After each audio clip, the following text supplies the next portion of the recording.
તો વધુ એક મહત્વના સમાચાર ભરૂચ તરફથી ભરૂચના વાલિયાના દહેલી નજીક કારમાં આગ લાગવાની ઘટના બની છે। આગ લાગતા જ દોડધામ મચી ગઈ હતી। ઇકો કારમાં અચાનકથી જ આગ ફાટી નીકળી છે। સદનસીબે ઘટનામાં કોઈ જાનહાનિ નહીં થઈ। તો ભરૂચના વાલિયામાં કારમાં આગ લાગવાની ઘટના બની છે। ઇકો કારમાં આગ લાગી હતી, જેના કારણે રસ્તા ઉપર દોડધામ મચી ગઈ હતી। દહેલી ગામ નજીક આ બનાવ બન્યો હતો। તો ઘટનાની જાણ ફાયર વિભાગને કરવામાં આવી છે। ફાયરની ટીમ ઘટના સ્થળે પહોંચી આગ પર કાબુ મેળવશે।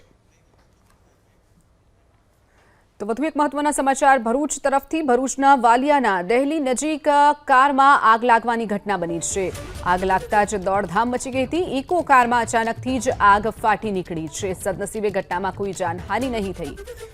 તો ભરૂચના વાલિયામાં કારમાં આગ લાગવાની ઘટના બની છે। ઇકો કારમાં આગ લાગી હતી, જેના કારણે રસ્તા ઉપર દોડધામ મચી ગઈ હતી। દહેલી ગામ નજીક આ બનાવ બન્યો હતો। તો ઘટનાની જાણ ફાયર વિભાગને કરવામાં આવી છે। ફાયરની ટીમ ઘટના સ્થળે પહોંચી આગ પર કાબુ મેળવશે।